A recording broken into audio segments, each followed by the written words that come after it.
On the path to becoming a satisfied woman, we need to understand more of what is feminine energy and how to light our own path toward empowerment. Welcome to the Satisfied Woman podcast. I'm your host, Alanna Kaivalya. This podcast is dedicated to helping women lean into their femininity and rediscover the power of their feminine gifts. We take a look at what it means to be a modern woman and how we can live a satisfied life on our own terms. Visit the hub at thesatisfiedwoman.com. I wanted to take this podcast to explore more about feminine energy and what it means to be empowered. First, I'd like to talk about that word, empowered. If you have listened to my podcast before, you know what a fan I am of etymology, definitions, unpacking terms. I think the words we use are very powerful, and understanding their meaning intrinsically helps us to get to the heart of not just what the word means, but how to live and embody it. So empowered means to be powered from within, so that nothing outside of you is running the show.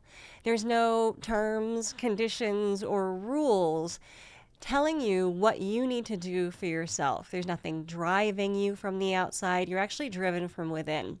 The way that I like to think of empowerment is actually very simply as a light bulb. A light bulb, of course, has its own light. I know we'll take, the obvious needs of the water and power department out of it, feeding the electricity into the light bulb. But the light bulb itself shines from within.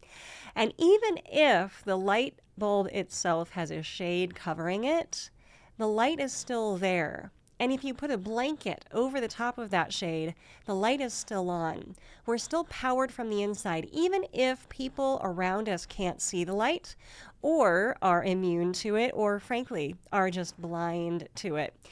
I think this is something that women need to keep in mind. Women, unfortunately, in the current dominant culture, which is, let's just name it, the patriarchy, are often not noticed or seen for their light. We are often seen as disempowered.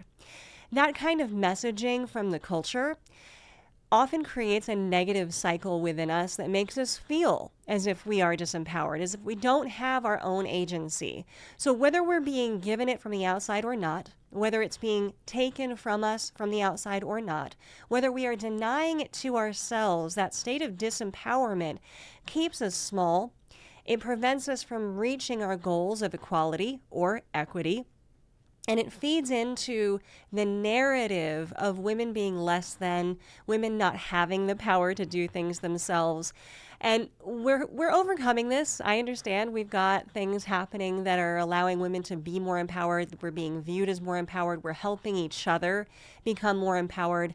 But there is still a lot of this disempowerment narrative to overcome. Now, what I want to remind you of, my dear satisfied woman, is that no matter the stories you've been told, no matter the narrative that you have in your mind, no matter what the culture is telling us, no matter how it's shifting, no matter the wins we've achieved over the last, say, 7 years with the Me Too movement, the last 60 plus years with the feminist movement, or the last 100 plus years with women themselves trying to find their own agency. Even with all of the movement forward, there is still a narrative there. And no matter what you're being told, no matter how you feel about yourself, your femininity, your womanhood, you do still have that light shining. No one can turn it off. It's there. It's inside of you. It is intrinsic. It is inbuilt. It is empowered, meaning it is always there being fed by the source of who you are, your femininity, your energy, your soul. It's there. So whether it's got a heavy lampshade over it or a big fluffy blanket over it, maybe the world can't see it. Maybe you yourself sometimes can't see it.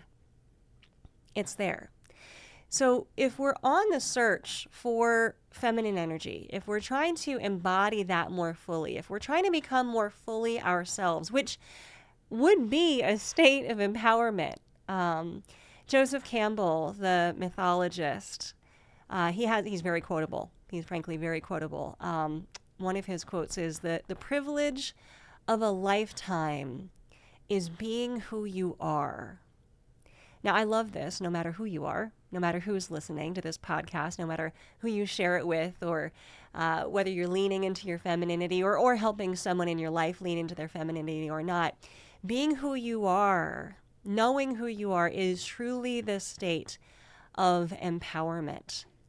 So we need to realize this about ourselves first, and it's okay if we fail to see it some days. It's okay if we forget that that light is always internally shining. It's okay if sometimes we look at another, even another woman, and don't see her light. It's okay. We want to get to a point of more consistent remembrance and recognition of that empowerment. And when we get to a point of more consistent remembrance and recognition of that empowerment within ourselves, it will be easier to see it in others and hopefully start to empower them as well. One of the great things about being a woman, there are many great things. One of the great things about being a woman, and particularly a feminine woman in this day and age, with all of the shifts and changes that are happening around us, is that women are known for, this is statistically true, for sharing their generosity, sharing their wealth, essentially sharing their empowerment. When women are empowered, when we have agency, we don't keep it for ourselves. That more hierarchical individual pathway, we could name it as selfish, but honestly, sometimes it is actually self-serving in a really positive way.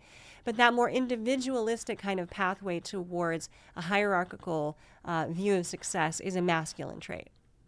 It's not negative. I don't want to name it as negative. It's got its purpose when it's needed. But the feminine counterpart of that, we feel successful, we feel most empowered when that's also happening for those around us. When those around us feel empowered, successful, most themselves, we feel good. Our empowerment is mutually beneficial. So if we can empower ourselves, the good news is we're going to be helping others. And I know that helping others is high on the list of priorities for most women. It's part of who we are, okay? Well, I mean, isn't that what we're all about? We want everybody to feel safe, comfortable, loved. These are all feminine qualities and gifts. And when we are empowered ourselves, feeling that in and of ourselves, we offer that to others. So really, all of this is only good news. You have that light shining within you no matter what. It was placed there at the moment of your birth, the moment you took your first breath and came into accord with the universe. And as you grew in your childhood and decided or discovered, right? We don't know if it's a chicken or the egg, decided or discovered, however it came about, that you identified as a feminine woman. That light shone in a certain way within you. Now, culture, society, family, history, the patriarchy, your world, your condition may have made you believe that that light was dim. It is not. I'm here to tell you it's not. And our work as feminine women, as we're leaning more into this femininity and discovering ourselves and moving along the path towards satisfaction, is not to brighten that light. It is already self-effulgent and bright as fuck.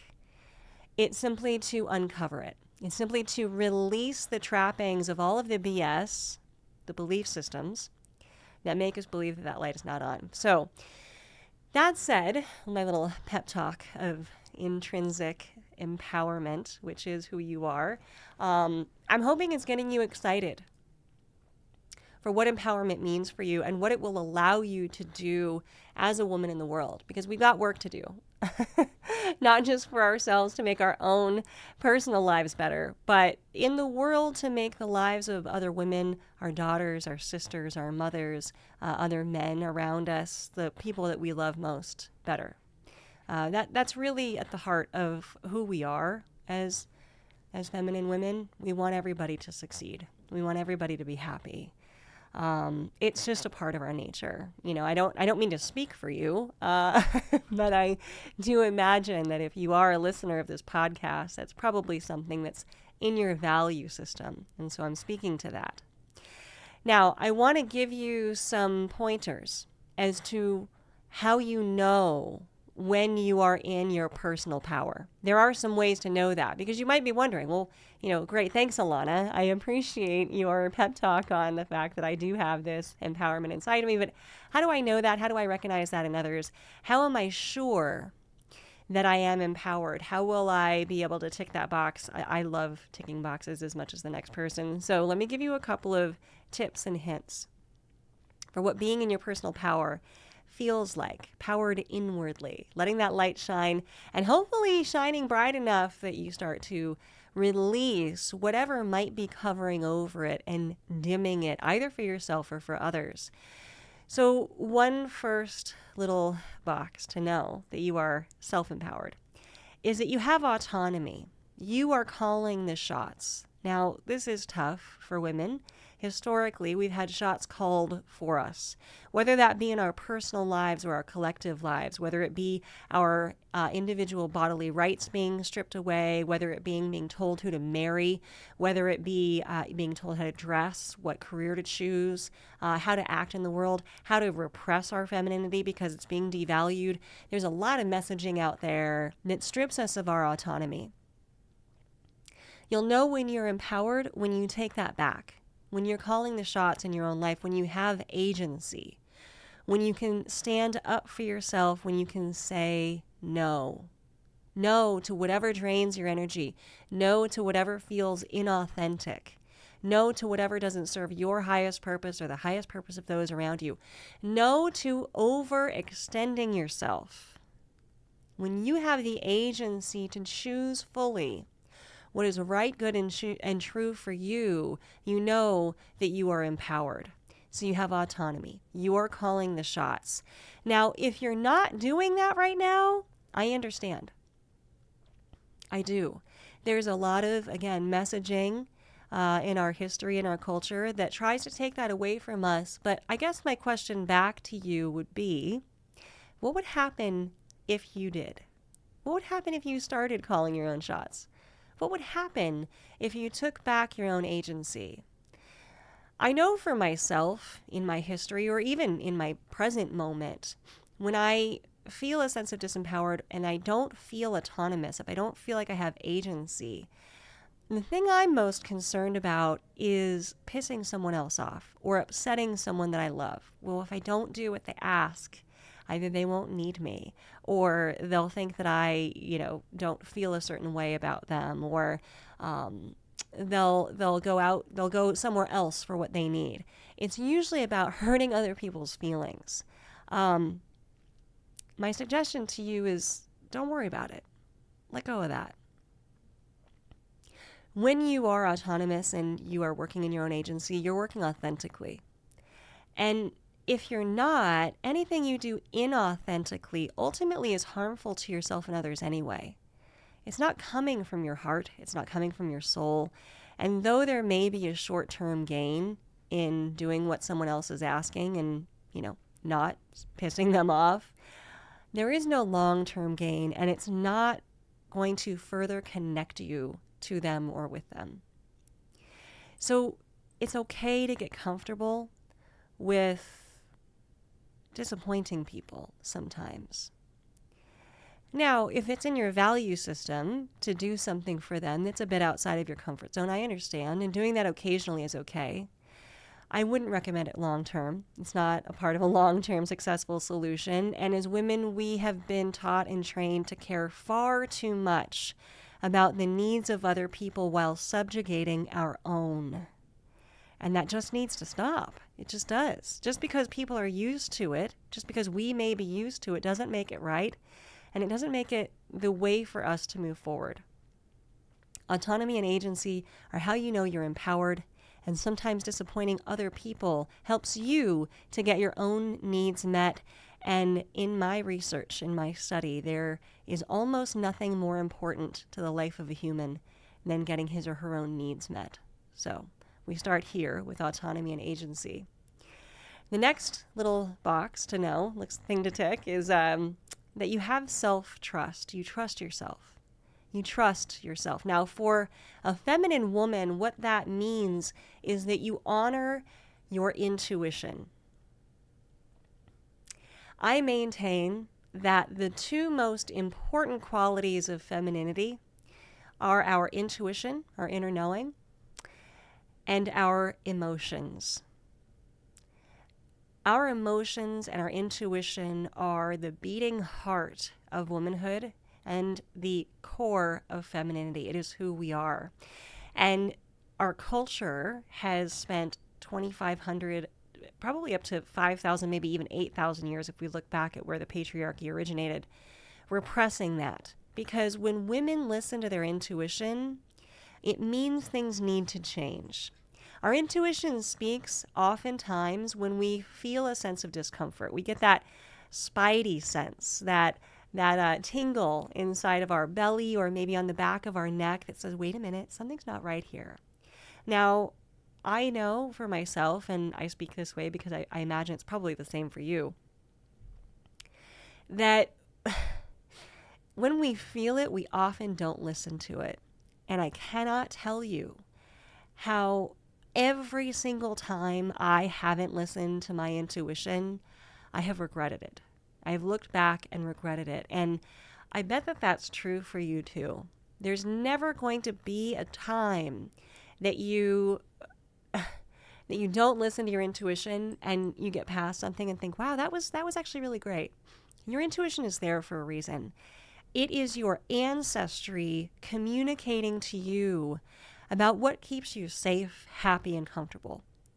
And in moments where your intuition is speaking up, where you have that inner sense, that inner knowing, it doesn't have to make sense. In fact, it is not logical. Logic is the principle of masculinity. It is masculinity's greatest strength. It doesn't have to be logical. You don't have to figure it out. You don't have to know why it's coming up for you. You just have to listen to it. Trusting yourself, trusting your intuition, always following that inner guidance is what keeps you on a course that not only keeps you safe, comfortable, and happy, but also eventually keeps others around you safe, comfortable, and happy. The reason why we often repress it, and the reason why the culture has repressed it, is because when it comes up, it often means other people around us need to adjust. And one of the strengths of masculinity is forward motion and consistent direction, leadership. Now, we love leadership. There's nothing wrong with it. In fact, it gets us to a finish line, and we have to employ it in many circumstances. But feminine intuition is there to change the course when it's necessary. If we're on a course that's going to take us to the wrong destination, it's the feminine intuition that will let the masculine know that. Whether it's the masculine outside of you or whether it's your own internal masculine, because we all have both internal masculine and feminine energies, right? Sometimes our internal masculine drives will try to override our own internal feminine intuition. If you identify as a feminine woman, listen to that intuition first and trust yourself. All right, our next bit where we know that we are empowered is that we have the ability to decide. We have discernment. Now, I come from a background of yoga and spiritual practice. That's what I did before I moved into this work. It was a great foundation for me for this work, and it's where a lot of my research actually originated. I'm going to bring in a Sanskrit word for you because I've always loved it, and it helps to illuminate what I believe is the most powerful definition of discernment, all right? The ability to decide. Discernment in Sanskrit is viveka. Viveka means your ability to make a choice that is always going to help you lean toward the light. Now, if we think about being empowered as our own inner light, we definitely want to lean into that. If a choice is going to help you lean into that light, then you are practicing discernment. You are making a powerful choice for yourself. Now, here's an overwhelming fact. As an adult, you make on average 35,000 decisions every day. From whether to get up out of bed at the first sound of the alarm, to when to brush your teeth, to how to walk out that door, what outfit to put on, how to engage with your friends, your counterparts, your loved ones. 35,000 decisions every day. Imagine the power behind making those decisions in such a way that it keeps you leaning into that incredible feminine light that is your birthright. That's discernment, and that's your power of decision making. All right, our next box that we know we're empowered on our list, and this is not a hierarchical list, right? Femininity doesn't have hierarchy, it's egalitarian. So we don't need to have one first before the other in this list. But the next one is effectiveness. You're actually getting your needs met. You're in a situation where your needs are getting met. This is an easy one. If you are in a situation where your needs are not being met, get out of that situation.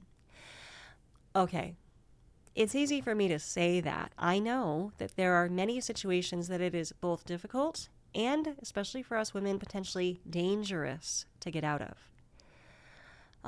If you are in a place of danger, then you do need to get out of it.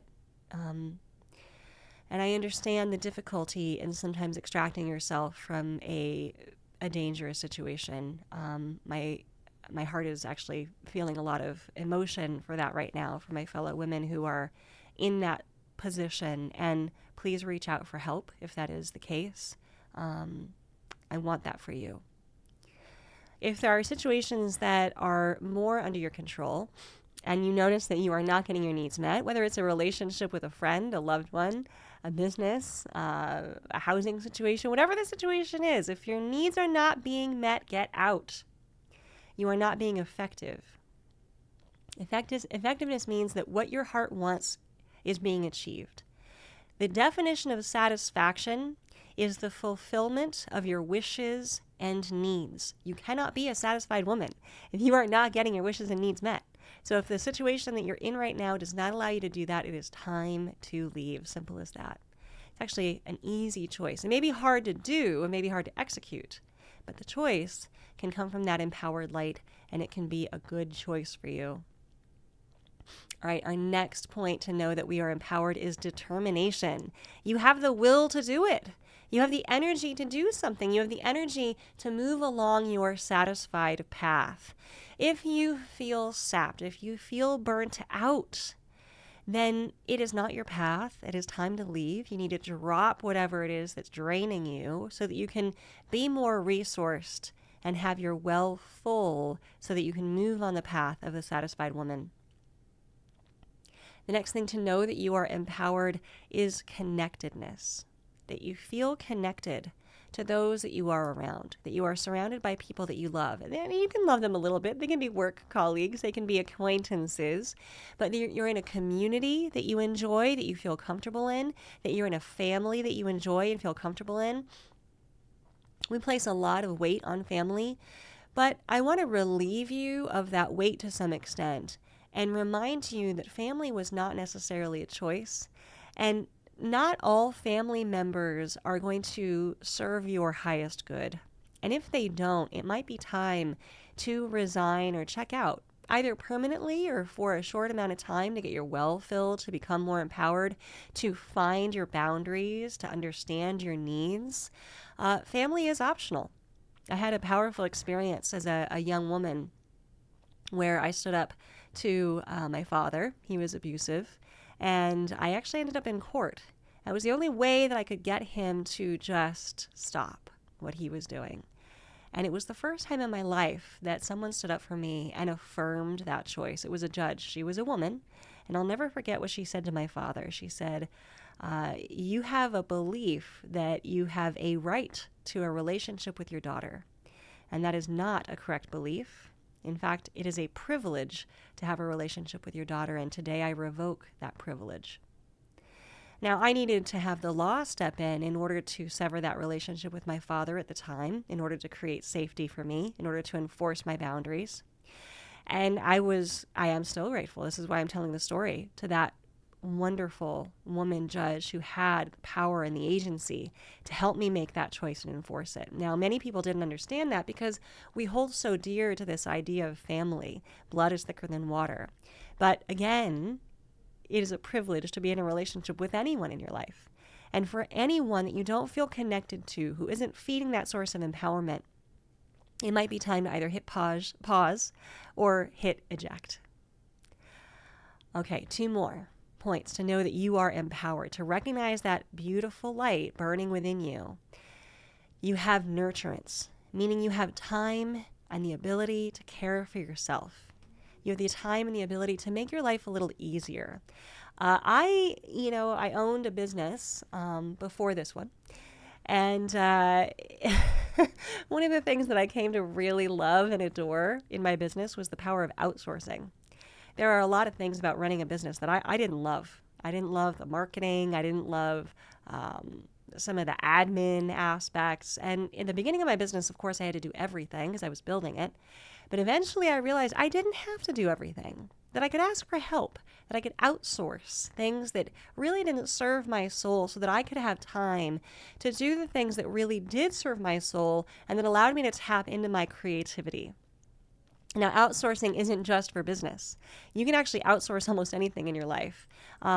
Asking for help is a powerful tool in nurturance and self-care because it will allow you time to do the things that feed you, whether that's a creative endeavor, whether it's a physical endeavor, whether it is some type of relaxation, whether it's a vacation, whatever way in which you feel most nurtured, nourished. I like the word nourished for the feminine, actually, to be fed, to be filled up. I think of our femininity as a well. And when the well is dry and empty, it actually serves no one. The well is dry and empty, but no one can come and drink from that well. When our well is full, not only are we nourished from the inside out, we're empowered, but we're able to serve others in our community better. And I know that that's something that's really important to women. To nourish ourselves also allows us to tend to our emotions. When we're stuck in a masculine mode of work, do, be, our emotions tend to get a back seat and we ignore them and we repress them, but that is always going to be to our own detriment. In times of self-care, maybe we engage in meditation, maybe we do some sort of spiritual practice, maybe we get a massage, maybe we just walk outside. Maybe we go hug a tree, wherever you are, whatever that is for you. It allows your emotions to have some time and space to flourish, and your emotions will always tell you how you're doing and what you need.